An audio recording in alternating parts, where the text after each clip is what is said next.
Hi, everyone. Thank you for joining us this evening, this meeting of the Standing Committee on Government Operations. My name is Julian Morse. I am the MLA for Frame Lake and chair of this committee. So today, committee is going to hear from the Northwest Territories Human Rights Commission and the Northwest Territories Ombudsman regarding their 2023 and 2024 annual reports.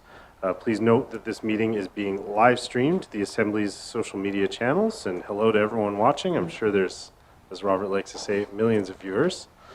I will now ask members in the room and online to introduce themselves for the record. I'll start with you, Mr. Hawkins. Good afternoon. My name is Robert Hawkins. I'm the MLA for Yellowknife Centre, and as always, I'm happy to be here.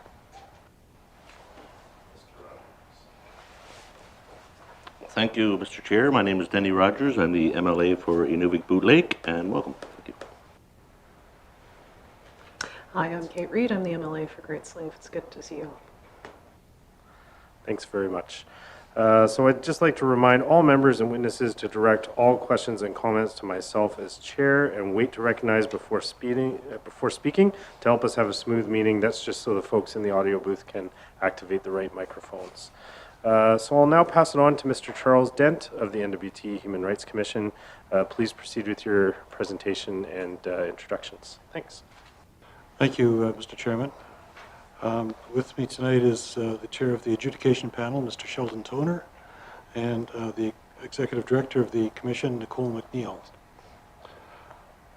For the year ending March 31, 2024, disability was once again the ground most included in complaints.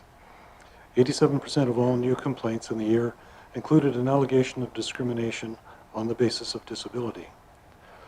Clearly, barriers created by a lack of accessibility within the territory continue to negatively affect persons with disabilities. According to Statistics Canada's 2022 report, nearly 26% of NWT residents have at least one disability. For several years, the Commission has recommended the GNWT adopt accessibility legislation. The Commission is fortunate to work with the Osgoode Hall Law Students Pro Bono program, and last year one of our students conducted research on accessibility legislation in Canada. She researched the background leading up to the inception of accessibility legislation in Canada and conducted a cross-jurisdictional review summarizing which federal, provincial, and territorial governments have adopted accessibility legislation. A continuing concern for the Commission is how builders and governments rely on the National Building Code to set standards for building standards for accessibility. The GNWT's Department of Infrastructure stated they do not currently have a mandated role to play in the accessibility standards for private and municipal infrastructure. As the Commission reminds them, that of course could be rectified through legislative change. The Commission again urges the GNWT to re-examine this issue and consider how accessibility is important to persons with disabilities and others, including seniors, parents with young children, and neurodivergent people. Shifting thinking towards person-centered services means that spaces and processes are better prepared to meet everyone's needs.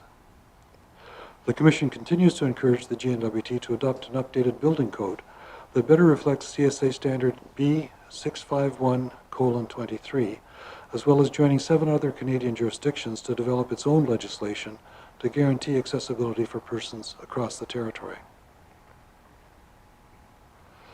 For our last December strategic planning meeting, the Commission decided to focus its time on reviewing and revising our reconciliation strategy.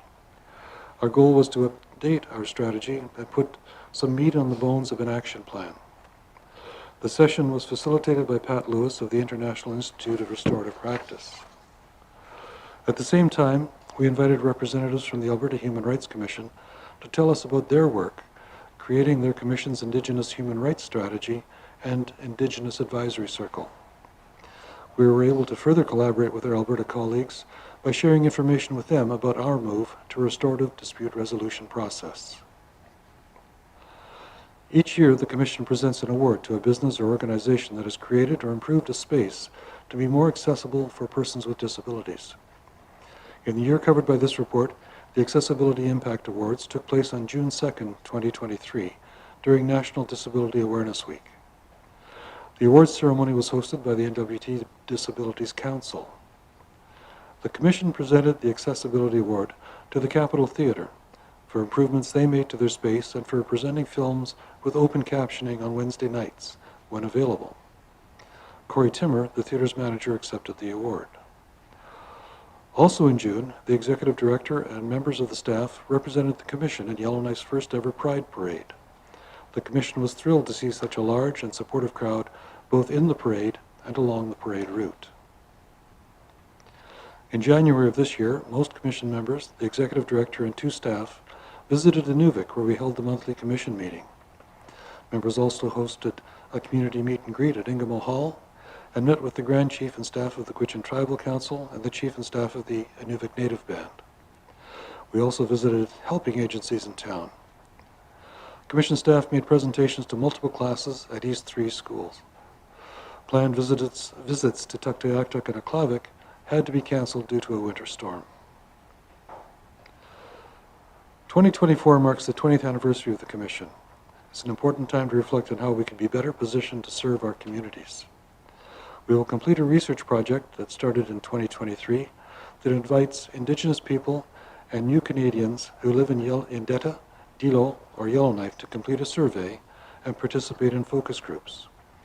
We hope the results of this research will assist in improving our processes and community outreach with the goal of expanding the research across the NWT in the years ahead. We are also conducting research into the recent trend of legislatures passing or considering prohibitions on the use of sweeping non-disclosure agreements as part of settlement packages involving sexual harassment and discrimination. We are undertaking this work to be better positioned to advise the Legislative Assembly on this emerging and important issue. Now, Mr. Chair, I believe Mr. Toner has some opening comments as well. Thank you very much, Mr. Dent. Go ahead, Mr. Toner. Thank you, Mr. Chair, committee members.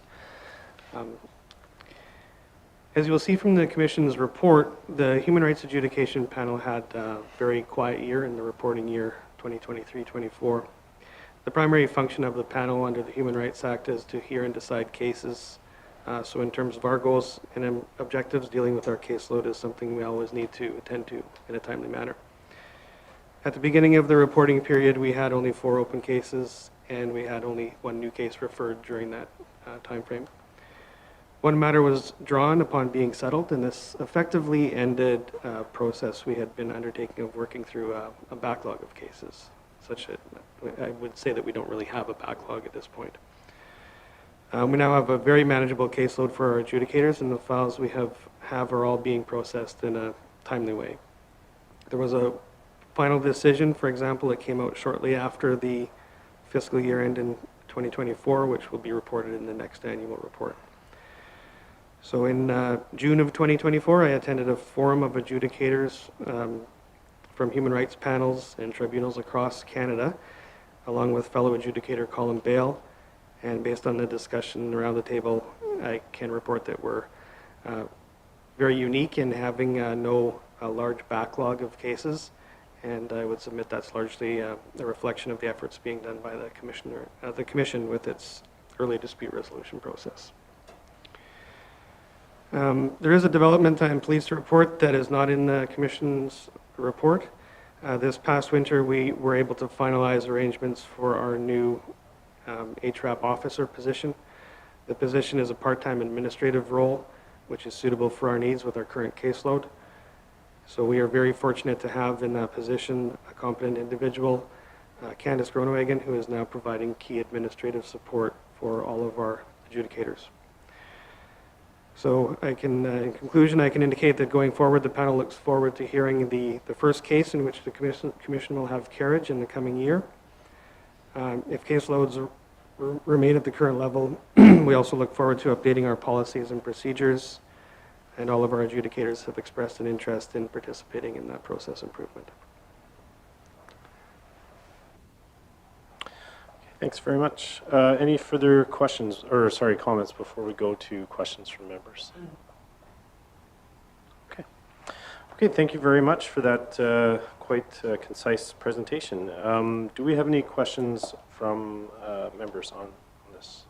Go ahead, Mr. Hawkins. Thank you, Mr. Chairman, and I thank the presenters for being here today.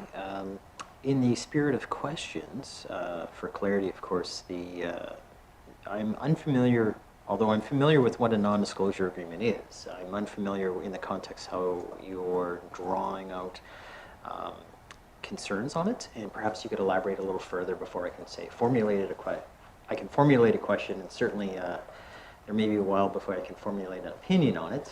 So the question of why this is an issue, I'd like to kind of understand a little better before I had a thought one way or the other. So maybe we'll start with that, Mr. Chairman. Thank you. Okay, thank you. Go ahead, Ms. MacNeil, it looks like is going to be the answer. Thank you, Mr. Chair. The best way to describe it is, as Mr. Dent referenced, that it's an emerging area of concern across the country. It was actually Prince Edward Island that was first to move on legislation. So when you're trying to resolve any legal dispute, often there is a settlement agreement that comes with that, and there's a release and indemnity. So you're not going to settle the matter and then be sued 6 months down the road for the same issue. The trend over the past couple of decades is to not just ensure that the parties are asking the complainant, we'll use human rights jargon, asking the complainant to keep the terms of the settlement confidential, so what was agreed upon, how much money could have been exchanged, but also to keep the entire fact scenario a secret. So having a pretty strong chilling effect on complainants not being able to speak to anyone about what has happened to them, or what's alleged to have happened, right? We're still in the settlement discussions phase. There is about 4 jurisdictions now that are moving to ban the sweeping nature of that kind of non-disclosure agreement, mostly out of concern that it allows for large organizations, government entities, to deal with the one-off matter, but perhaps not deal with the underlying issue of concern. And if the complainant can't speak publicly about what happened to them, there's no real impetus necessarily on the larger organization who can settle the matter, but not deal with, let's say, the problematic manager, where this is potentially the 3rd complaint with regards to their behavior in the workplace. There's a lot of public debate around this because respondent side, employer side counsel are concerned of there being a chilling effect on settlements at all being agreed to. You can look at it from that point of view as well, of we don't agree that we did anything wrong, but we are agreeable to wanting to resolve the matter, and why would we resolve it if you can go and tell your story publicly and besmirch our company's name? And so there's 2 sides to this coin. Interestingly, the Canadian Bar Association voted overwhelmingly in favor of restricting their use and putting a tighter governor on the use of non-disclosure agreements. So that is why the Commission does feel that it's important for us to be engaging this year in some research so that we ourselves as a Commission can have our own opinion on their possible prohibition or limited use in the human rights sphere. So usually it's sexual harassment and serious allegations of discrimination happening. Thank you. Mr. Hawkins for a follow-up. Thank you very much. I appreciate you fleshing it out a little more.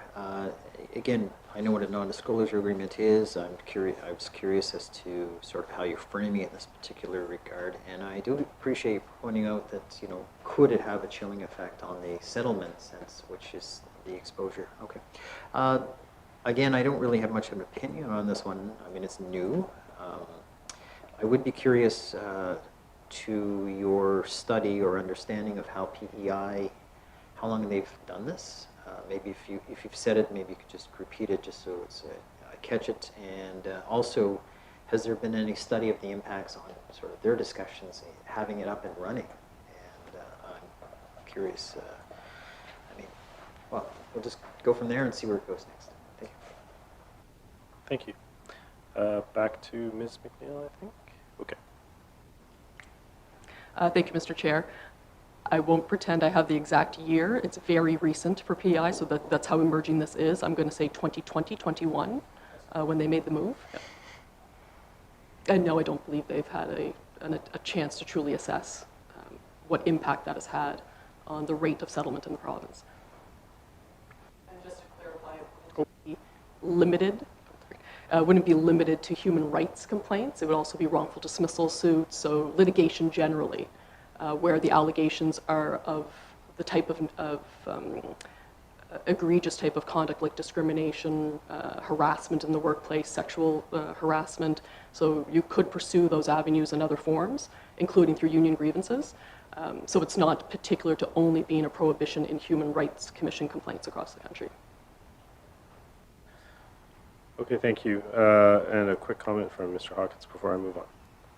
Yeah, thank you. I can definitely appreciate the fact that if, and I'll qualify it as an organization has predators in there and they're able to keep them under the carpet and without people knowing, or the doors closed or the window shut type of thing, and it breeds the potential, and again, we're not pointing anyone out, of people putting themselves at risk unknowingly, and the ripple effect of that. I can definitely appreciate the complexity of that. I can also see the complexity of a fair settlement for the victims and closing files. Hopefully settlements have people the opportunity, or afford people the opportunity to move on. But lastly, Mr. Chairman, I worry that this may require the ultimate judicial guidance on these particular specific matters, feeling that what ultimately is considered fair and right. So I have no thoughts on this. This is a new, obviously emerging area, and I'm sure we'll hear more about it. I certainly hope we don't hear more about it in the context of files you've reviewed, but I'm sure we'll hear more about it in the broader picture of what's the right path. So just a comment, Mr. Chairman. Thank you very much. Okay, thanks. I have Mr. Rogers next for questions. Thank you, Mr. Chair. Yeah, just following along the same line. So I guess if we were to look at, and understanding that this is new legislation, if we were to look at kind of banning this kind of sweeping legislation for NDAs, or banning NDAs, do you think that would cause more litigation for then complainants or employees? Or, obviously if the NDA is a tool that's used, and it's used to kind of say, this is not working, so we're going to sign this NDA, and here's what comes with that, and away you go. That's one question. And the other question is, and I'm going to be dealing with this with a constituent myself who had signed an NDA some 15 years ago, and likely now seeing similar issues to what happened when this constituent had left. And I know I just before I came down, so I'll meet next week with this person, but was wondering the length of time on the NDA, when they can, if they can have it removed now, or what the process of that, so they can kind of speak their mind a little more, I guess. Thank you.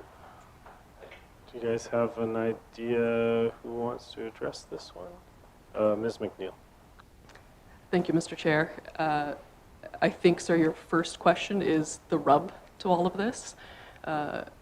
In many areas of litigation, resolution that is formed by the parties is the best outcome, that they have ownership and autonomy of what the agreement looks like. And sometimes for many people, especially in our world, it's more meaningful of a resolution than potentially going the distance and having to litigate. But I come from the world of my past career of respondent, and I think that's why it's such a difficult area, is that you're asking an organization to agree to terms of settlement, to put aside any risk of litigation, and usually there's a quid pro quo in that. There is the, I'm giving up my right to pursue this legally, but I'm also in receipt of a check or commitments to train or policy changes, and then to have that person be able to tell their story publicly of what they allege to have happened, not proven in any way, could result in quite a chilling effect for many organizations, especially in smaller jurisdictions where company name, company reputation, personal, professional reputation is more highlighted. It's why I'm quite intrigued that PEI led the charge on this. They are a very small province that would have the same concerns around, your neighbor knowing when nothing's been proven. And so I think that's why it's a bit of a hot potato of what's the best way to do this. You balance that against the issue of the potential for repeated offenders, predators, organizations taking the easy out of resolving the matter quietly and confidentially and not dealing with the root issue that's happening in the workplace. And it could be any kind of issue, but it could be the problematic employee that continues to be employed, and then the next employee comes along and experiences the same issues. So there's not a right or wrong on this one. It is a narrow opinion to come to terms with, but that is why we're doing the research. We want to get a better sense of why the other jurisdictions are moving towards this. What have they done for consultation? and how is it playing out? What are they seeing? In terms of your second question, every agreement is different, but by the norm, and Mr. Toner can correct me if I'm wrong, they are usually indefinite. You are not to speak about it, nor your heirs. It's very, very thorough, all the legal language that goes into the release. It binds not just yourself, but your estate and your heirs as well. Wow, I didn't know that was possible. Interesting. Mr. Rogers for follow-up.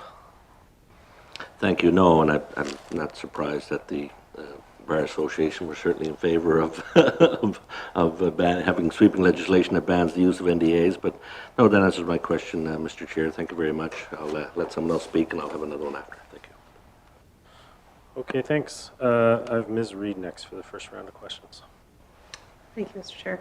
Thank you so much for your presentation today. I am curious, our staff does a really wonderful job of briefing us before we have presentations such as yours, and they gave us sort of a quick interjurisdictional rundown of human rights legislation across the country and what grounds are covered. And I'm curious if there are any other areas of potential discrimination or grounds that you think should be included in our legislation. Thank you.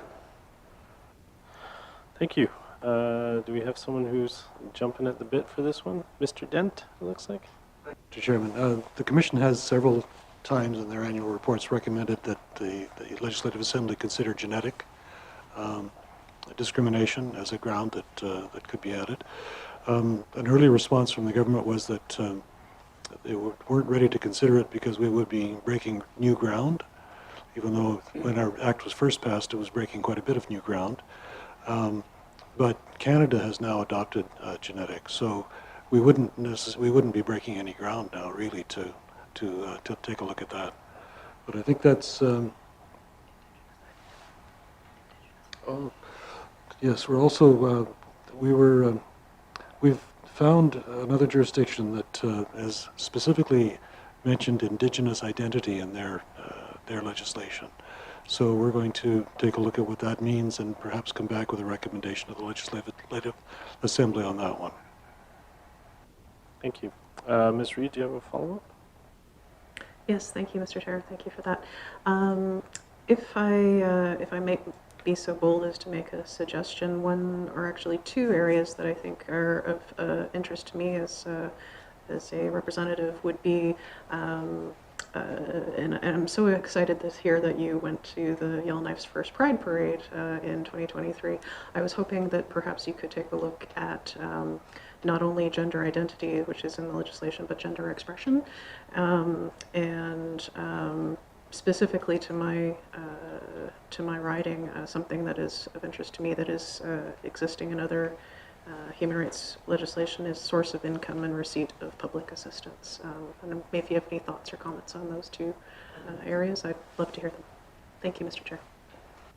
Thank you. Over to the Commission. I think we're confident that gender expression is covered under our current grounds and areas, but it is always something where it makes it more visible as a protected right if it's specifically mentioned. So it's certainly something that we can take a look at and then again make a recommendation back to the Legislative Assembly.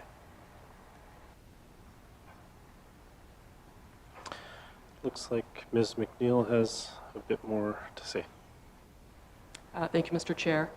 Just on your second point on source of income social assistance, we do consider accepting complaints under social condition, under that ground. We do see that, and that's where we put it. But again, as Mr. Dent just said, sometimes when it's more plainly spelt out, it could be of assistance to folks taking a look at the Act and wondering if they have a right or not. Okay, thanks. And for our second round of questions, I have Mr. Hawkins in line first. Thank you, Mr. Chairman. Mr. Chairman, early in the year, I certainly made mention of this earlier today to committee when we're doing a briefing. I was approached by a constituent who wanted some assistance in drafting a petition with respect to the lack of minister who represents disabilities and seniors. And the reason I bring this up is I gave him some assistance. I think he took the petition out there. I'm not sure where it is. And for those of you following along, our millions of subscribers, feel free to sign on to the petition if you support it, that is. But in all seriousness, though, it is a concern of mine. We don't have even the focal point of a minister to represent those particular areas. I guess, disabilities and seniors issues, I'm sure they fall into many areas of the world, but we're here to talk about your world and your areas. Have you noticed any trends or upticks without that type of representation, or do you see any disconnect caused without that type of representation by the government, be it symbolic or real? Thank you.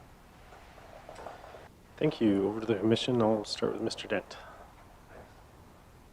Interesting question, because I think I held both of those portfolios at different times when I was on cabinet, but I don't think that we can say that we've seen any specific examples that we can point to. It's it's only been a short while, so it may start to rear its head in the future. But at this point, I'd say we haven't necessarily seen any growth in the numbers in those areas. Thank you. Follow-up question, Mr. Hawkins? Thank you.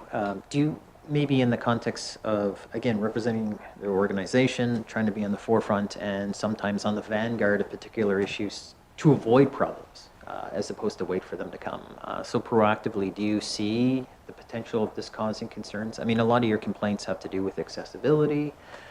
You brought up again, although I'd like to put some questions to it, but I'll do one question at a time, but you talk about accessibility through buildings, etc. So do you see this as the absence of this causing a particular issue or concern for the community? Thank you.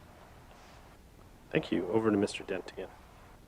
It's really difficult for us to assess that, but obviously any time that the ear of government is brought more acutely to an issue, the better attention it gets. So when you're talking about, seniors are often folks who are discriminated against, not just for ageism, but they often have issues with mobility, and sometimes with cognitive issues too. So certainly having the ear of government is important, and whether that takes a minister or if it takes a committee to bring that focus, I can't answer that question. That's something that the folks around this table, that end of the table, are better situated to answer, I'm afraid. Thank you, Mr. Dent. I have Mr. Rogers next for second round. Thank you, Mr. Chair. So I guess as a segue to that, and you're well aware of what our role is and what we can and can't do as regular members. I guess from your perspective, what are, maybe a couple of things that you think we can do that would certainly assist you, or things that we should you'd see as, number ones or number twos of things that we should probably be looking a little closer at and maybe bringing forward to Cabinet or bringing it to the House? Thank you. Over to Mr. Dent. Thank you, Mr. Chairman. I think we would say the number one issue from our perspective would be accessibility legislation, and the number two issue would be finding a way to bring the CSA standard B651 into the building code and broadening its application, so that it's not just government buildings. It's applied across the board. Because what happens now is that people who are not building government buildings, they may build a private building. They go to an architect, the architect looks at the building code and says, this says that it's accessible enough. And then 2 days after the building opens, somebody may file a complaint. And we don't know where that's going to wind up. That'll be Mr. Toner who has to make that decision about whether or not it is accessible or not. But we can tell you that across Canada, a large proportion of complaints aren't finding protection by the building code. So, I think government needs to take a look at how they can protect people that are building these buildings. And one way of doing that would be to make sure that everybody understands what really constitutes accessibility. Thank you. Do you have a follow-up, Mr. Rogers, on that one? No, thank you, Mr. Chair. That's good, thank you. Okay. I have Ms. Reed next for the round 2 questions. Thank you, Mr. Chair. So in your presentation, you spoke about your reconciliation strategy. Is that strategy publicly available, or will it be publicly available? Thank you. Oh, go ahead. No, it's okay. It's easy to forget. Go ahead, Mr. Chair.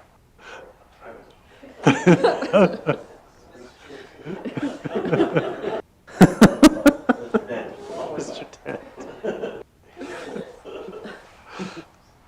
All right, try this again. Actually, at our meeting last week, the commission approved the strategy, so it should be posted on our website fairly soon. It will be public, yes. Okay, thank you. Do you have a follow-up, Ms. Reed? Yes, thank you, Mr. Chair. Thank you for that. I'll take a look for it next week. What can committee do to support your work to improve reconciliation and make your processes more accessible and effective for the people of the NWT? Thank you. Thanks. Over to the commission. Thank you. I think if you can support our outreach activities to help us get into communities, you know, it's when we can get into the smaller communities, it's a real eye-opener to folks when we get them together to just what we can do and how we can help them. So whatever you can do when we go to visit a community, like, you know, we've been to Inuvik. We tried to get to Tuk and Aklavik in January, but thank goodness we turned around when we did. Managed to find a spot on the highway wide enough to turn around and get back to Inuvik, because they closed the road that day, and it was closed for better than a week. So we probably would have gotten to Tuk, but we'd still be there. But no, seriously, if it is particularly in the smaller communities, if helping us get to those, helping us meet the right people in communities, helping us, you know, with introductions. It's certainly, that's one of the biggest things that MLAs can do. We always reach out to MLAs when we're doing things in their communities, and we ask for their assistance to direct us to whom we should approach. And we'd certainly be happy to follow up with MLAs afterwards, just to let them know what's happened in the communities too. Okay, thank you. On to round 3 of questions. I have Mr. Hawkins first. Thank you, Mr. Chairman. Mr. Chairman, I want to ask a question, Mr. Toner. I'd hate to see he's sitting there like the Maytag repairman, waiting and waiting and waiting. Actually, that kind of speaks to the adjudication panel problem, which is, you know, it's a good thing, but perhaps maybe you could explain, or not explain, but provide some guidance and light on, you mentioned there were 4 files open last year, 1 file this year, and you'd mentioned about some policies being reviewed. I noticed that there's quite a few folks on the adjudication panel, and I'm just curious as to how this will work out. So, like, what type of things you'll be investigating or considering internally, obviously, if you don't have a full work file as adjudicators in this particular case from a hearing point of view. Thank you. Thanks. Go ahead, Mr. Toner. So we have 5 adjudicators, which is a very large number for a caseload of 4 right now. Or I think we might be up to 7 or so with some new referrals that have come in since the end of since the new beginning of the new fiscal year. Files. So we have a larger number of adjudicators than we may perhaps need with the current caseload, but the caseload at the time when all those members were appointed was significantly larger. So that does give us an opportunity at this moment to review our policies and our website material, our material that's available to the public to explain our process. And it's a good time for us to do that because we made a number of revisions right around the time when we were working with the Commission to see some legislative changes come about in the Human Rights Act. Those changes have now been in place for a couple of years, and we're about to see the biggest of the changes from the panel's perspective come into fruition in the coming year. I referred to that in my comments as the first case where the Commission will have carriage.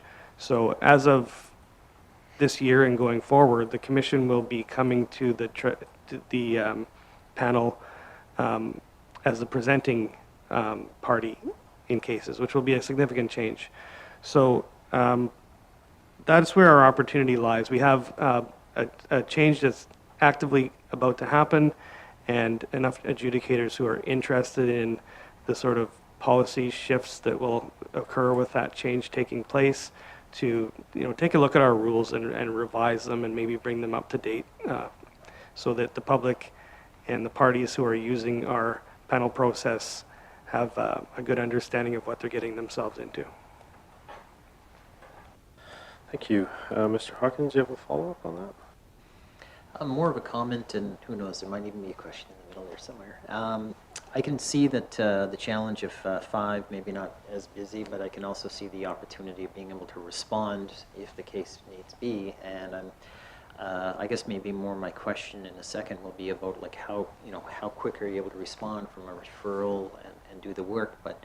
But that said, till we get to that particular question, I mean, I can see the fact that if the organization has been up and running for close to 20 years, I don't know if there's been review of the policies or processes that you folks do.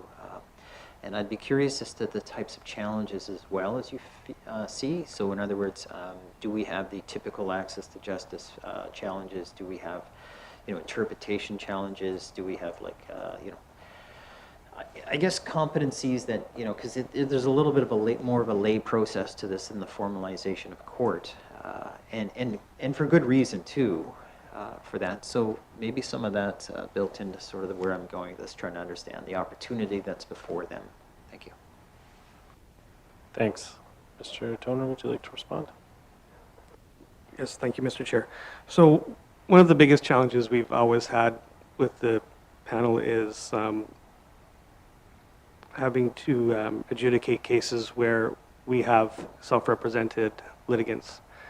So a lot of what we've done in the past is focused on preparing our adjudicators to provide those self-represented litigants with sufficient information without going as far as providing them with advice, which would be impermissible, to navigate the process effectively. So we've developed some good procedures and processes around that. Something that I've spoken of before in the committee here is active adjudication, and that's a technique that our adjudicators use to draw out self-represented litigants who may not know how to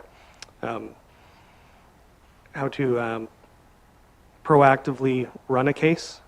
We can ask them questions to cue them as to what the next steps are and things like that. So there's lots of techniques that we can use that aren't incorporated into our rules necessarily, but they're just techniques that we use in a practical level. With commission coming on and assuming carriage of files, we may not have to use as many of those techniques, but we may still need to do so because the self-represented litigants will still be there.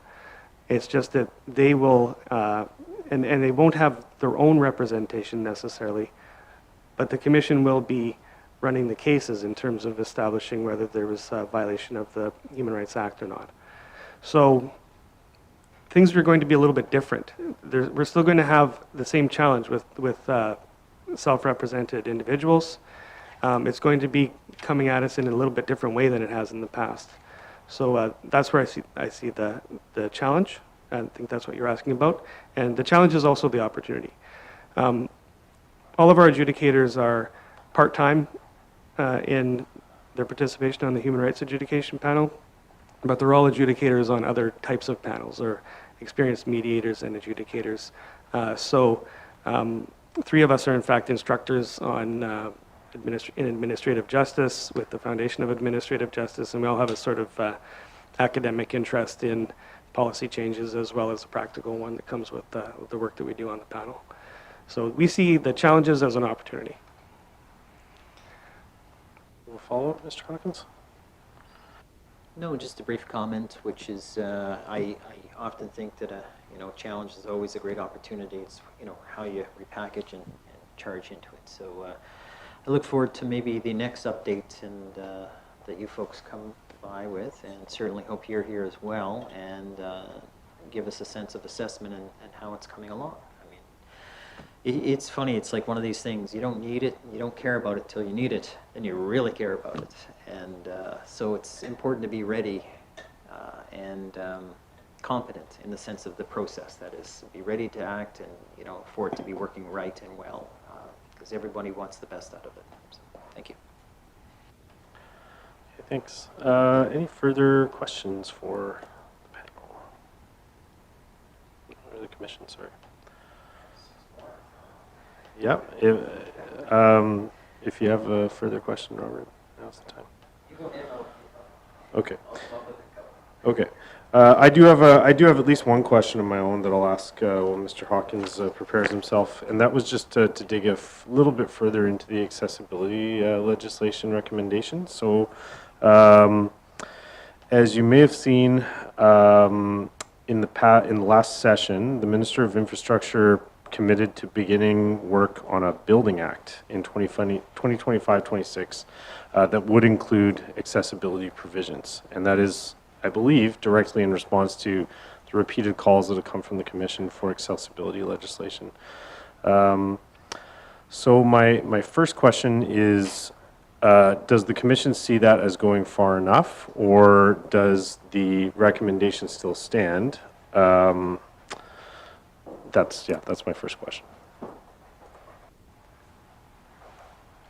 Thank you, Mr. Chairman. I think our recommendation still stands. I don't believe that what was promised would come to the same standard as what is seen as accessibility legislation in the other jurisdictions that have adopted it. What it does do is gets somewhat closer to incorporating the CSA standard into building legislation. But until it's entirely adopted, you're still leaving builders at risk.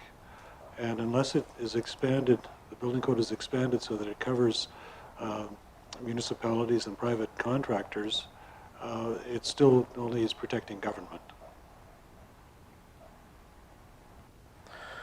Okay, thank you.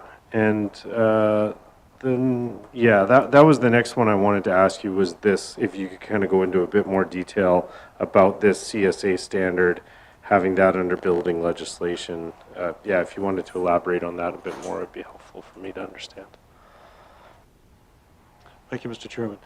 CSA standard B651 and colons 23 means that that's the 2023 update to the standard. So B651 has been around for a while with not always annual updates, but the number after the colon does indicate when it was last looked at.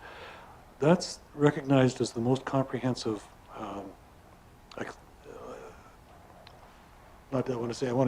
going to use the word building code, but it isn't. It's the best description of building practices that are accessible that we have in Canada at this point in time. So it would certainly help builders if that was incorporated into the building code so that they knew what they were getting into. As I said, right now it's a bit of a gamble, because if you're building a building and your architect says, well, we're going to build it to the building code, if you do that, you don't know for sure whether or not somebody could file a complaint the next day. It could work its way through to the adjudication panel, and that's where the decision's made as to whether or not something is accessible. The Commission doesn't make that decision. It's only the adjudicators that can do that. So, and all across Canada, adjudicators have shown that they haven't been satisfied by just the straight building code many times. So I think it's important that we provide what protection we can to builders and to building owners by making sure that we adopt a higher standard.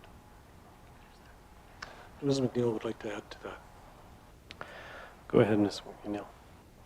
Thank you, Mr. Chair.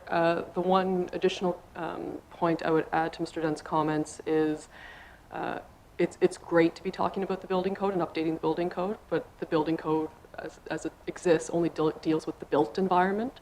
So when we're talking accessibility legislation across the country, it's not exclusively the built environment.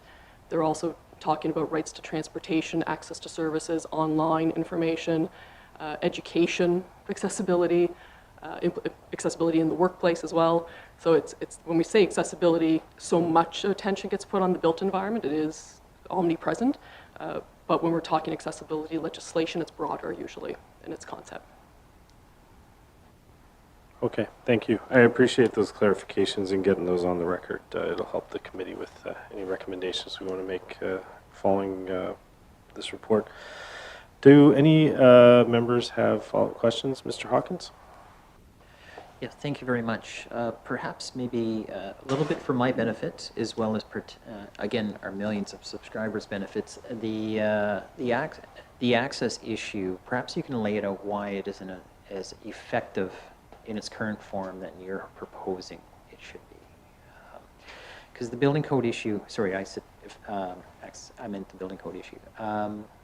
Because I think it's still an interesting quagmire, because you would think it's covered in one area, you would think it would be falling into other areas, and it would almost be in every area that we're dealing with, even though it isn't explicitly spelled out. So perhaps you can maybe help us.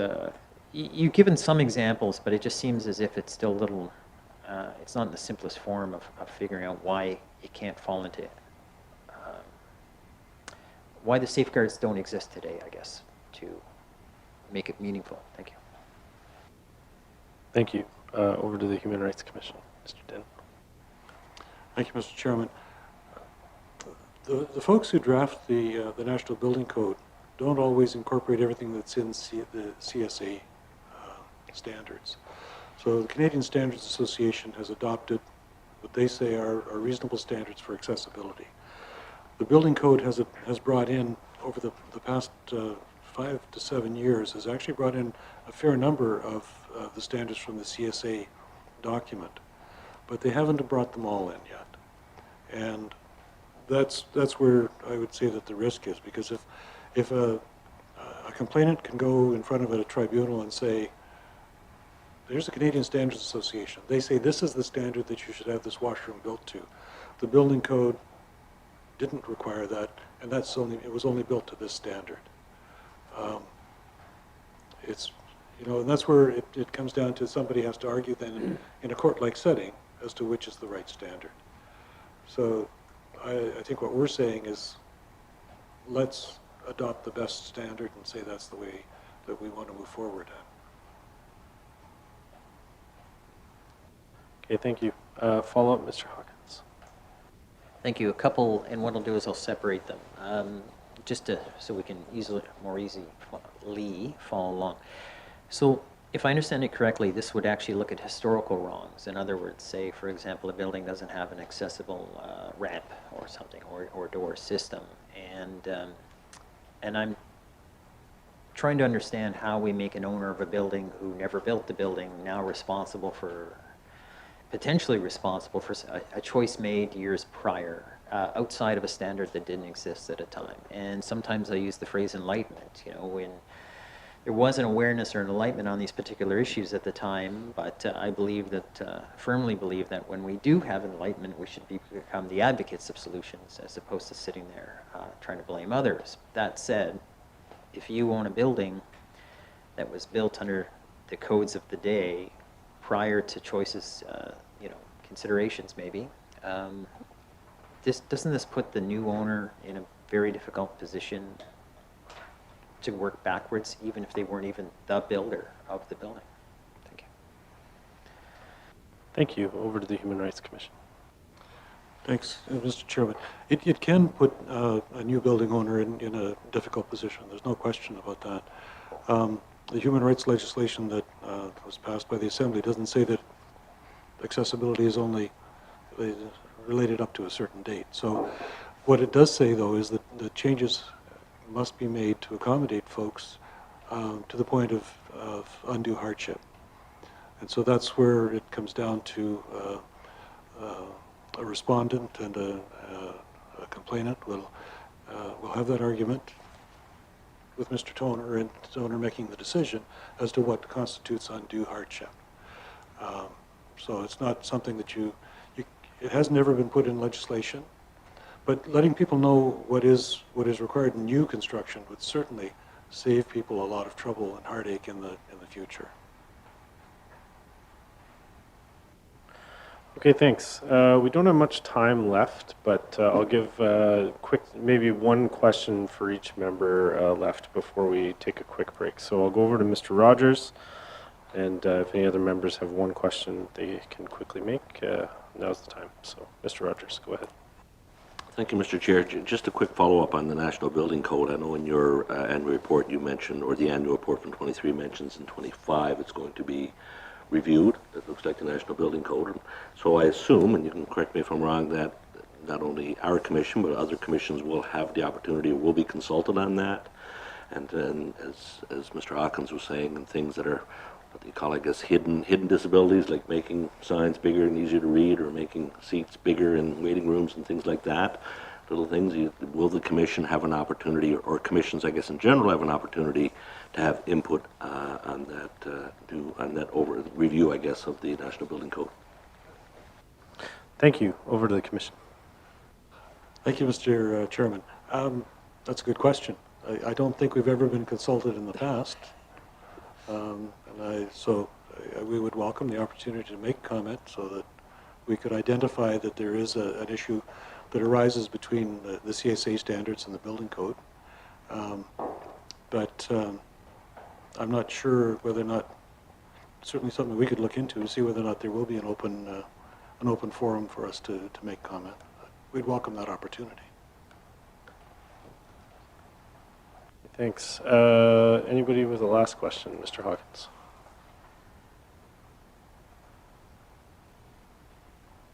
Mr. Hawkins. I got it. Okay. No problem. First of all, I just wanted to I didn't want to leave the impression that I don't care about these issues in any form by providing a blanket defense, like too bad it happened before and that's the way it is. I wouldn't want to do that. And I certainly can't imagine that being my perspective if given a fullness of opportunity. But that said, I mean, every situation is clearly different. And so knowing the situations are different, and I feel like I've asked this question before, and if it is deja vu, that's great, and if it isn't, well, that's okay too. But the issue I now have more so is that section, the CSA section, B651, have you presented it in written form to all municipalities and asked them to maybe see what they could do for advocacy?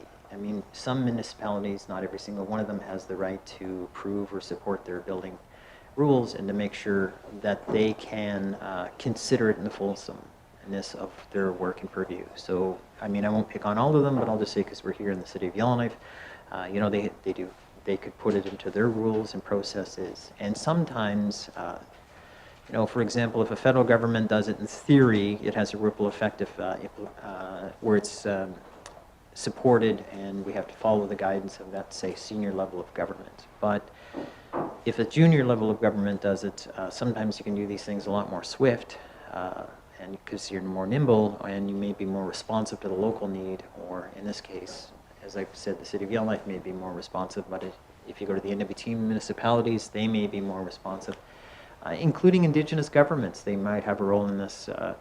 Without further study, I don't know, but they may have a role in this as well. So just to finish things, Mr. Chairman, although I did have more questions because I was working on them here, but I'll end on this one because this one is really sort of speaking in a joint nature of trying to solve a problem here. And the nature of the issue is this is clearly important and or worth the consideration it's due. That said, what advocacy in written form have you provided to the municipal governments, NWTAC, even Indigenous governments? Thank you. Thank you. Over to the Commission. Thank you, Mr. Chairman. We have presented to LGANT, so the local government administrators. We have presented to the Chambers of Commerce. We have made presentations to the Construction Association. So we've been trying to get the word out there.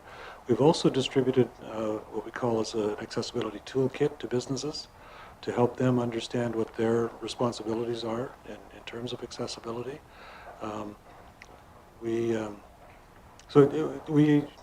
trying to be missionaries to get the word out about the need to watch what really constitutes accessibility, and but we really need, for the GNWT to stipulate that it applies outside of just their buildings, which is all they're doing right now, to make it spread, because we know that there are architects who are telling their clients, well, it's in the building code, you meet the building code, you're going to be okay. And we've seen examples across Canada where that doesn't turn out okay. And we can't guarantee anybody that it's not going to be an issue, because it comes down to a discussion between a complainant, a respondent, and an adjudicator. And that's where the decision gets made. Okay, thanks. And yeah, unfortunately we've run out of time, but I would encourage members to reach out to the Human Rights Commission anytime with questions. I'm sure they will happily answer them by email or phone. I wanted to thank the members of the witnesses from the Human Rights Commission for coming and presenting to us, and for the annual report. Really appreciate the work that you guys do. And we'll take a quick 5-minute break while we switch over and come back with the NWT OMBUD. So thanks very much.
All right. Welcome back. The committee will now hear from North Swiss Territories Ombud, Ms. Krista Carnogursky, in regard to the Ombud's 2023-2024 annual report. I'd just like to remind all members and the Ombud that please direct your questions and comments through myself as chair, and wait to be recognized. This just helps us with the audio and cameras all get controlled from the sound booth there. So I'll now pass the floor to Ms. Krista Carnogursky. Please proceed with your presentation. Good evening, Mr. Chair and committee. Thank you for the opportunity to review the 2023 annual report of the NWT OMBUD. I first want to start by thanking the members of the Legislative Assembly for supporting my appointment as the Ombud of the NWT that took effect on July 1st. It is a privilege to be in a position to hear concerns from people and to help make change, and one that I will not take for granted. I also want to thank the previous Ombud for building the foundation for this office and all the great work that she and the team have accomplished, and to the residents I have met so far who have trusted our office with their concerns. I do have a presentation.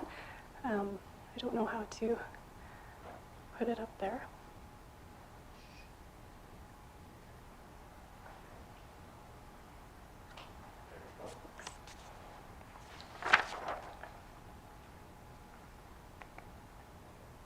Where should I point?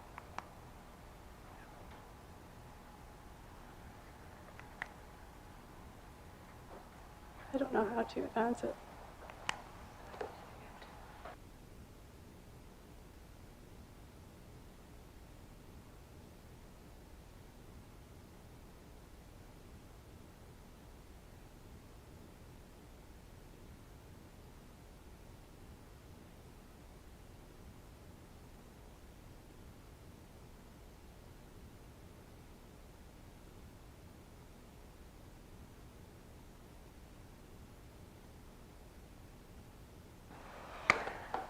The Office of the NWT Ombud is an independent office of the Legislative Assembly that speaks up for the fairness in territorial government and administration and services. We listen to and investigate complaints from people who feel they have been treated unfairly by territorial authorities. We also investigate matters on our own initiative without receiving a specific complaint. Administrative matters include most of the day-to-day dealings people have with employees of the territorial government, department, or agencies. Government organizations are expected to treat people fairly and reasonably. For example, they need to follow rules, provide clear information about processes and decisions, and deal with people with honesty and respect. Although there is no single definition of fairness, there are some basic principles and practices that can help describe it. The Fairness Triangle, developed by the Ombud of Saskatchewan, is a recognized method used by ombuds across Canada. It prompts you to consider 3 questions when determining administrative fairness. What was the decision? How was it decided? So what was the process that they followed? And how was the person treated? Everyday government organizations take actions and make decisions that affect many areas of people's lives. Administrative fairness is a standard of conduct that the government organization should be providing to residents. The mandate of the Ombud also includes public education on the role of the Ombud and principles of administrative fairness. We will now look at the numbers of inquiries and complaints received last fiscal year.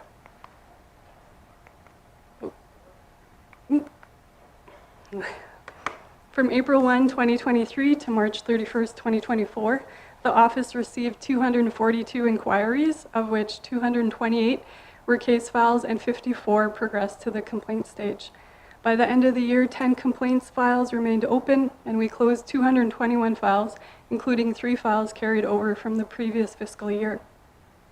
This represents a 45% increase of the number of case files from 2022 to 2023, and a 43% increase from the previous 3-year average of 167.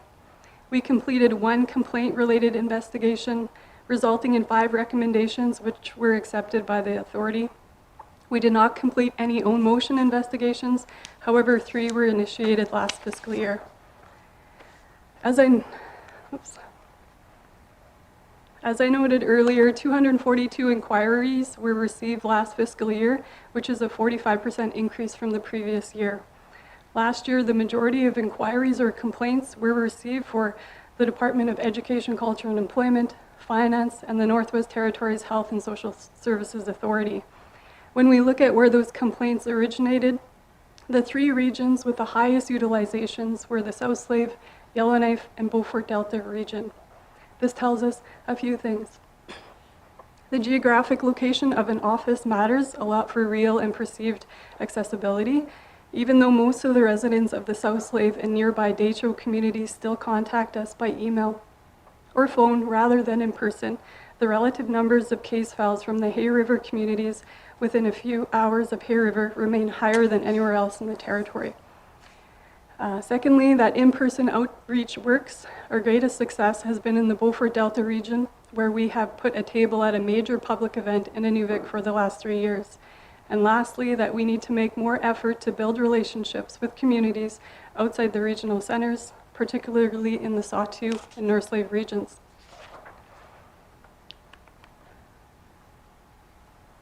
Our mandate includes public education on the role of the Ombud and the principles of administrative fairness. In 2023-2024, we were able to offer several of our new Working Together for Fairness workshops to public servants. This course, which was developed in-house and launched in March 2023, is an interactive program designed to help learners further their knowledge of administrative fairness and the principles of fair service, fair decisions, and fair process. It provides an introduction to concepts like bias, legitimate expectations, discretion, effective decision-making, trauma-informed service, and cultural safety. In 2023-2024, we also began providing a presentation we developed specifically for secondary students on administrative fairness. It includes information on the role of the Ombud, hands-on activities, and fairness case studies that students can discuss either during the presentation itself or later in class. A total of 32 students attended these presentations at the schools in Hay River and the regional high school in Fort Simpson. We connected directly with over 200 members of the public at events including Folk on the Rocks, a newcomers welcoming evening in Yellowknife, a Christmas craft sale in Inuvik, a meet and greet in Wati, and the NWT Association of Communities annual meeting. We also translated information pamphlets and posters in all 11 Indigenous languages. On the screen is an example of our poster translated in Gwich'in.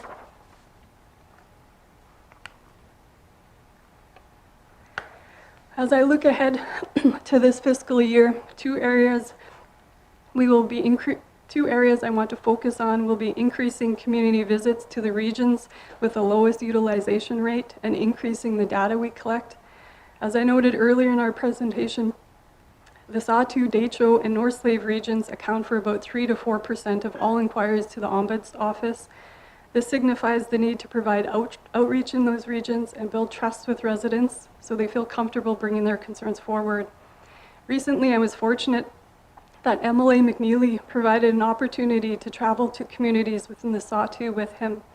It provided an opportunity for me to explain the services this office can provide to residents and to hear their concerns in person. We are already seeing the positive impacts of this engagement as our office received 20 inquiries from the Sawtooth, 18 of which occurred directly after or during this trip. This is 3 times the number of inquiries received from the Sawtooth last fiscal year. Contact has been made with the MLAs representing the Decho and North Slave regions, and I look forward to the opportunity to working with them and their constituents in those regions. I, of course, extend this invitation to any member of the Legislative Assembly and do have plans to reach out to see how our office can support all residents. The second area I want to focus on this year is increasing the data our office collects. As of July 1st, 2024, our office will now ask persons to identify their ethnicity, and we have updated our intake forms to reflect this change.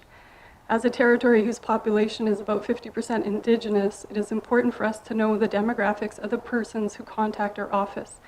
Knowing this information can signify if systemic barriers might be present for Indigenous people and will provide an opportunity for a broader, deeper look at the issues brought forward.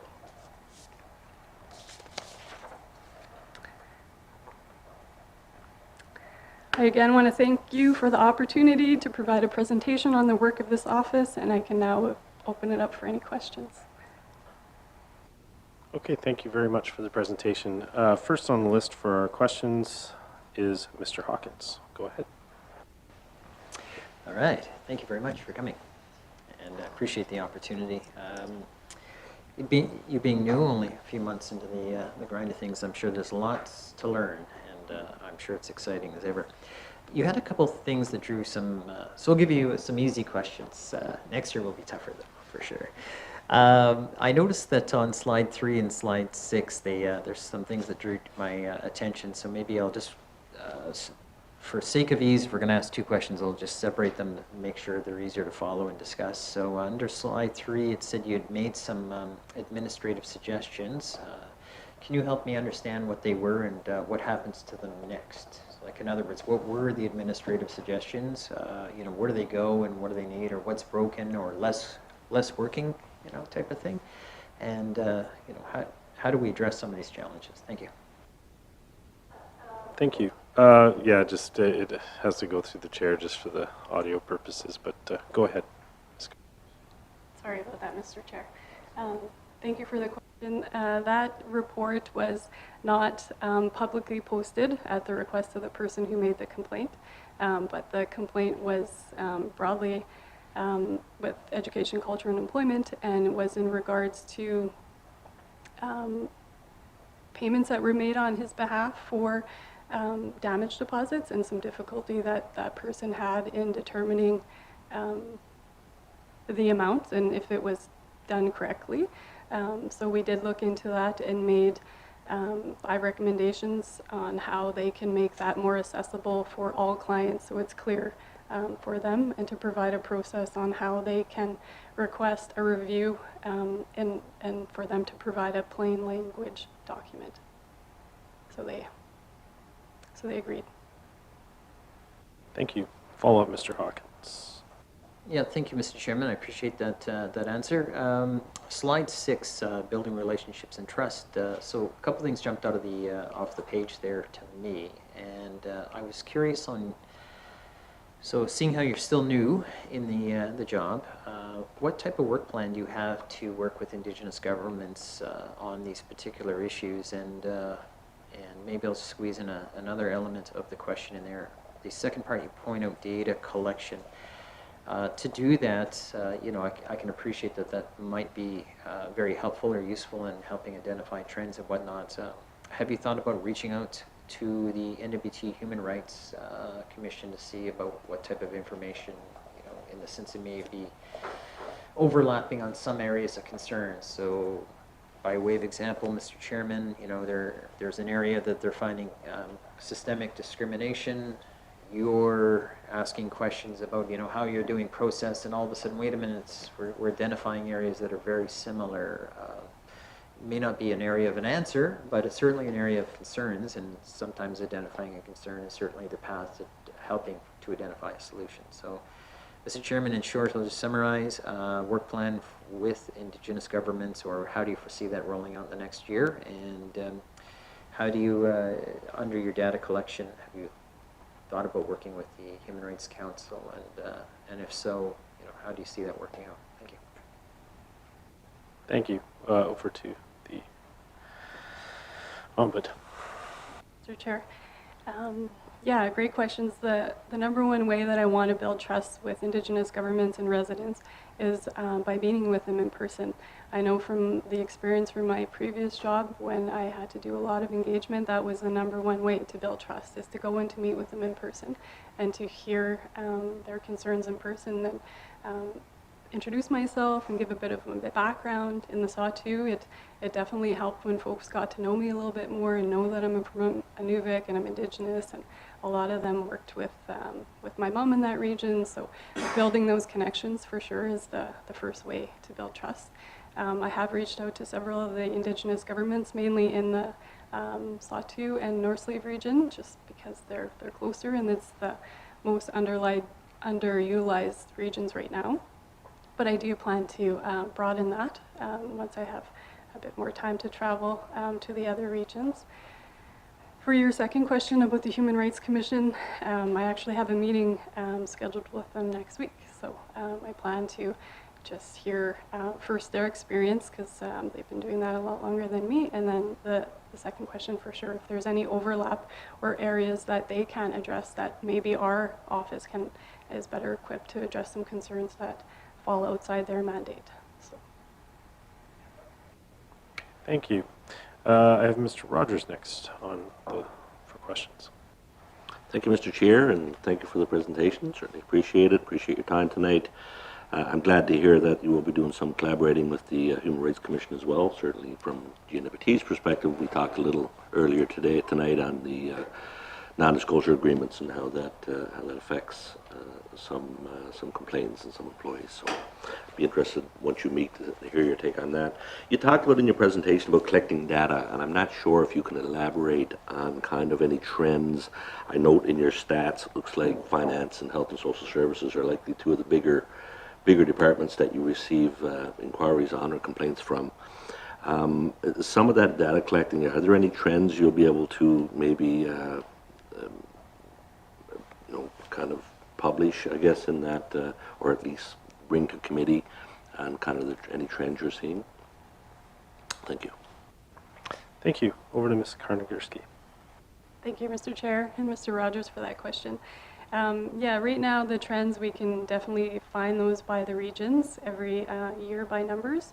Another way that we can address trends is by own motion investigations. So if I keep hearing the same trend or complaint in every region, then it signifies to us that there could be a bigger issue that's going on that's affecting all residents, not just folks that live in Inuvik or in the Sawtooth. So when we identify those trends, that's typically when you see an own motion investigation occur, is because we keep hearing that same concern. So it lets us to look into it that way too, not just on individual complaints. Thank you. Mr. Rogers, do you have a follow-up? Yeah, no, Josh, so there's nothing I guess you could speak to at this point that you would say is a trend or anything that's kind of alarming or anything that you can share that you're kind of seeing since you've been in there, realizing again, I know you're new in the role, so thank you. Okay, thanks. Any further questions from members? Oh, sorry. That was a question. My apologies. Ms. Carnogursky. Thank you. Thank you, Mr. Chair, and Mr. Rogers for that question. The one trend, I guess, that comes to mind, keep in mind that I'm only in this position for 2 months, so I haven't read everything, but there seem to be a lot of complaints with regards to education, culture, and employment and income support. And we did a own motion for that complaint. And Education, Culture, and Employment and Income Support accepted all the changes. They reviewed their program, and then they also developed a specific program to address concerns from persons living with disabilities and seniors. And we recently just provided them with an update to acknowledge that we've seen a big decrease in the amount of complaints since then, since they did their own review and accepted our recommendations and made the new program for seniors and persons living with disabilities. Okay, thank you for that. I did get ahead of myself there. Ms. Reed, I have you next. Thank you, Mr. Chair. Thank you so much for your presentation. I believe we asked your predecessor the same question that I'll ask you and some of what you're seeing. You noted twice in your presentation that you've seen a 45% increase in inquiries from the previous fiscal year. Are you feeling comfortable with the resources and capacity that your office has? Thank you. Thank you. Over to the Ombud. That's a great question, and yeah, the office continues to get busy every year. We're already at the 100th complaint mark, which is over from last year, so we're already going to be busier than last year, I'm assuming. So I do hope that there's an opportunity that I could build capacity in this office. So. Thank you. Ms. Reed, do you have a follow-up?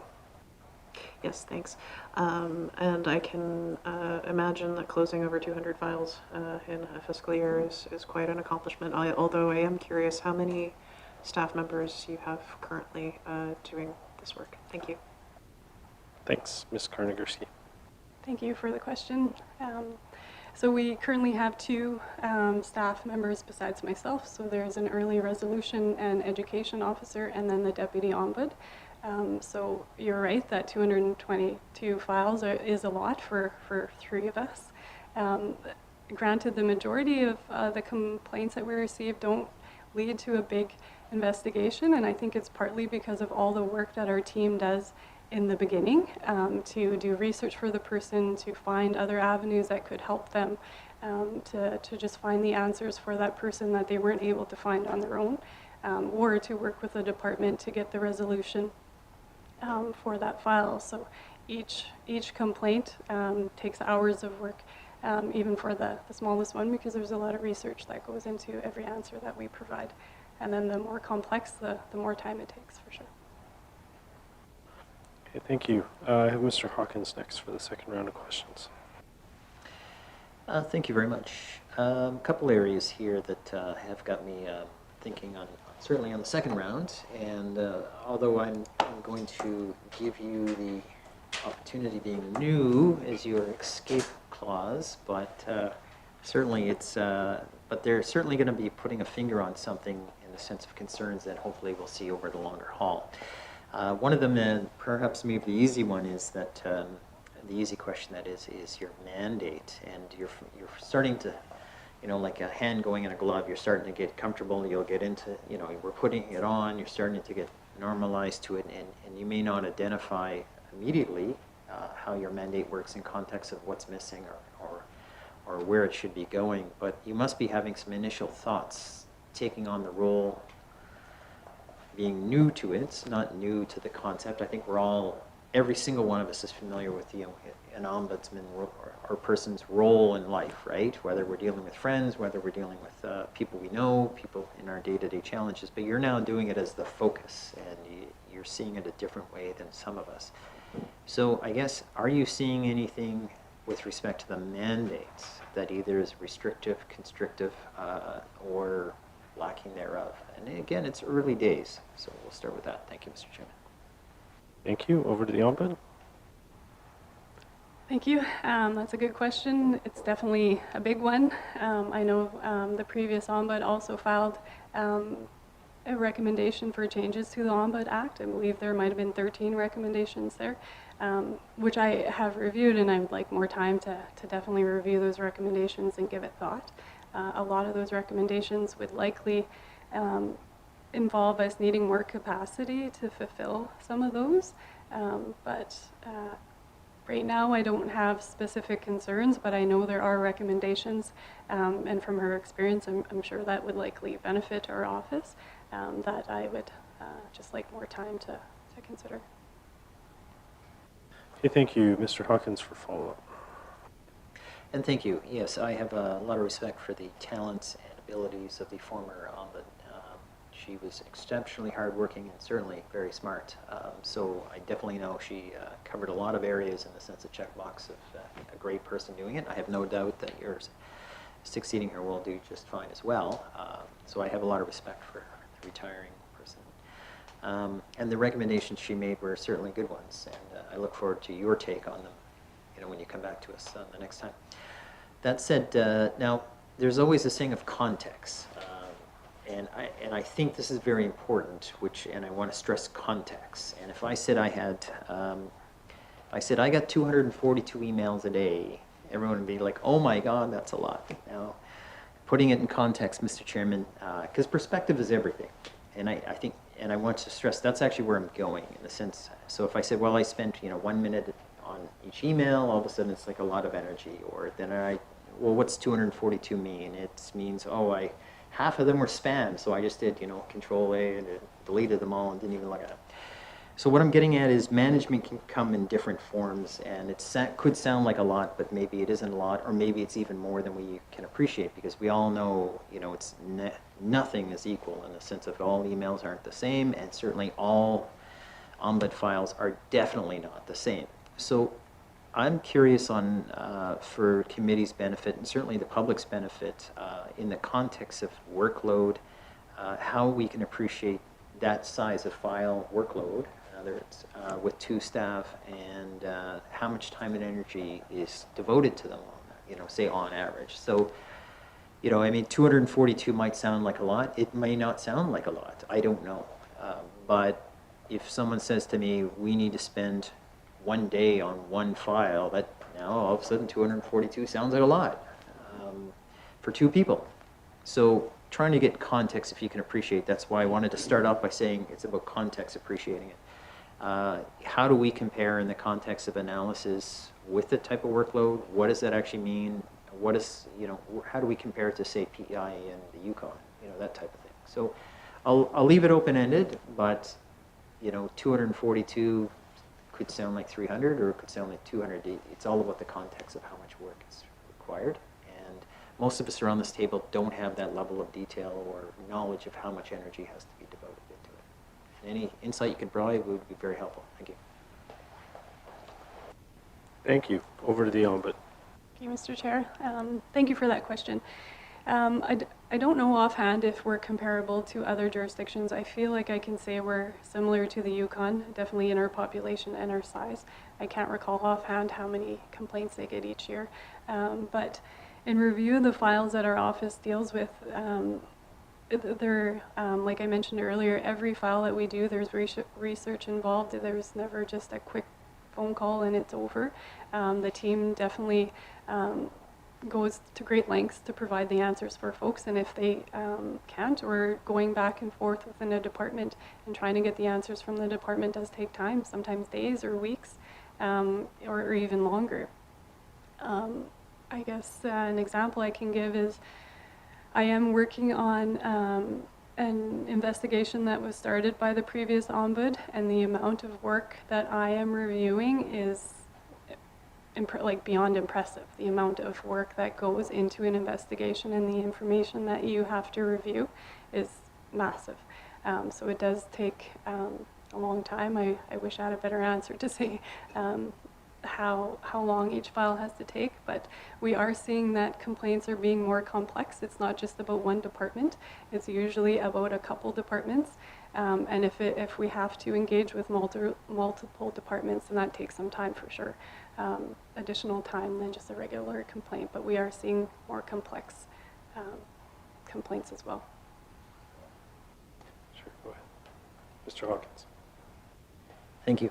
I'll yield the floor to my colleagues here if they have questions, but I just wanted to provide a context comment, which is I'd certainly like to know more on our next review on that. I didn't expect you to have a whole lot, in the sense of not that you couldn't, but it's just until you've been there a while, and more than 2 months, you have, as you said, one file can take an extraordinary amount of energy just on one file, whereas in others are different and they're complex. So I look forward to asking a similar question next year, and I'll have some sense, because I mean, if Mr. Chairman, just to finish up, as they say, well, we want more employees, it in the balance of things, or be it the office budget or the office budget in the sense of money, people, other types of resources, it's hard to put a context to it.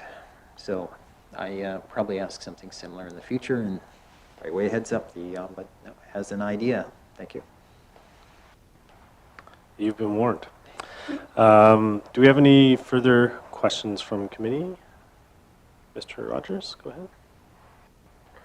Thank you, Mr. Chair. Yeah, just briefly, and again, thank you, and appreciating you've been in the role 2 months, and certainly appreciate what you've been doing, and I think we made the right choice, so congratulations, and thank you. Just, you touched on it briefly, the timing of responses. So are you finding that the territorial bodies are responsive and getting back to you in a timely fashion to be able, so you can do the work that you need to do? Has that been an issue at all? Thank you, Mr. Chair. Thank you. Over to the Ombud. Thank you, Mr. Chair, and thank you, Mr. Rogers, for that question. No, I find that the departments and the authorities are very eager to work with us and resolve the complaints that we get. The delay is usually due to the complex question or the amount of information that we're requesting, but I find they are very responsive and try to get us to that as soon as they can. Okay, thanks. Any further questions? Okay. Okay. Seeing no further questions, we do have a bit of time, Ms. Carnogursky. I don't know if you have any closing comments you'd like to share, but it doesn't look like the committee has further questions for you. But do you have any closing comments you'd like to make? You are not obligated to. Thank you, Mr. Chair. Yeah, I just want to say thanks again for providing the opportunity to present on the work of this office, and I look forward to working with members and hearing more from residents on how we can help. Great, thank you. Yeah, and I wish you all the best in continuing to settle into the position. And like Mr. Hawkins, I'm looking forward to next year's report when you've had a chance to really dig your teeth into the job. So thank you very much. That concludes this evening's public hearings and concludes the public portion of this meeting. So we'll just take a quick break while we close the meeting. Okay, thank you.